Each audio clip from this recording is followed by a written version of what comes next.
ভালোবাসার টক ঝাল মিষ্টি সব পাবেন এমএআইএ ভিলেন ভাই পেজে, তাই ফলো করুন। শ্রাবণের সঙ্গে আমার না হয়েছে প্রেম আর না হয়েছে বন্ধুত্ব।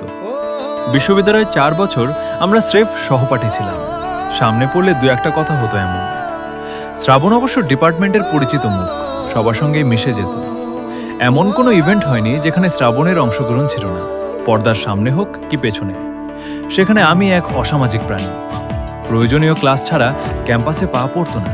লোকে বলে বিপরীতমুখী আকর্ষণ।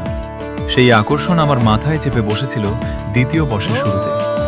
সাদা পাঞ্জাবি পরে খোলা ক্যাম্পাসে সবার মধ্যমণি হয়ে যখন সে সুর তুলেছিল মায়া বনবিহারিণী।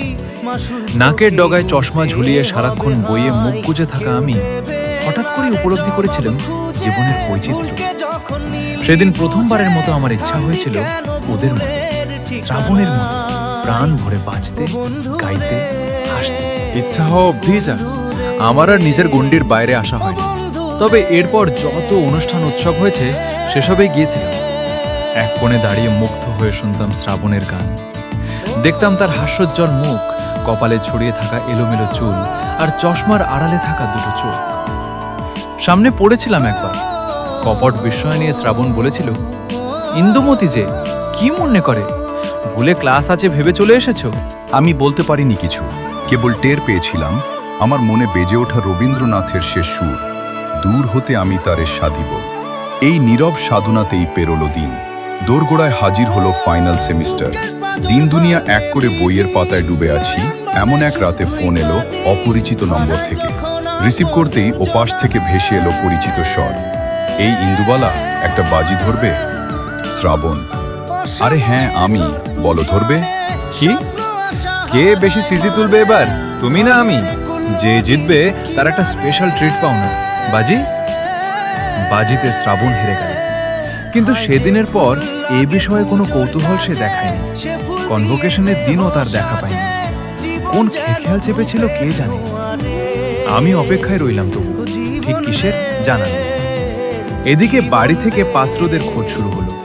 তা ঠেকাতে মাস্টার্স উপেক্ষা করে আমি শুরু করলাম চাকরির খোঁজ। আরও বছর 2 কেটে গেল। একটা ব্যাংকে ঢুকেছি তখন, 8 মাস হলো। বাড়িতে বিয়ের চেষ্টাও বেড়েছে বহুগুণ। এমন এক উত্তপ্ত পরিস্থিতিতে আমার জীবনে আবার আগমন ঘটল শ্রাবণের, এক পশলা বৃষ্টি নিয়ে। সেই চিরচেনা হাসি মুখে কোনো ভূমিকা ছাড়াই বলে বসল, বাজিটার কথা মনে আছে ইন্দুমতি? ভেবেছিলাম জিতব, পাওনাটাও আমিই পাবো, তুমি তা হতে দিলে কই? তাই দেখো, কত কাঠখড় পুড়িয়ে চাকরি একটা জুটিয়ে তারপর এলাম। লেকচারার হয়ে গিয়েছি বুঝলে, বেকার। গান গেয়ে বেড়ানো ছেলেদের তো তোমার বাবার মনে ধরবে না। পাওনা পরিশোধ করতেও আর কোনো সমস্যা নেই। তো বলো কি চাও? রাজ্যের অস্থিরতা মনে চেপে বললাম, কিছু না। জানতাম, তাই আমি আগে থেকেই ঠিক করে রেখেছি, দূরে না দাঁড়িয়ে পাশে বসে আমার গান শুনবে ইন্দু সবসময়। সেবারও কিছু বলতে পারিনি, প্রেমটাও হয়ে ওঠেনি।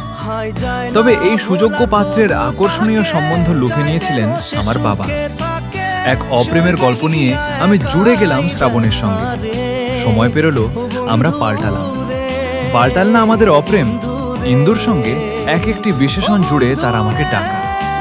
আজও যখন সুধাই প্রেমে পড়েছিলে, সে হেসে বলে, ভালোবেসেছি।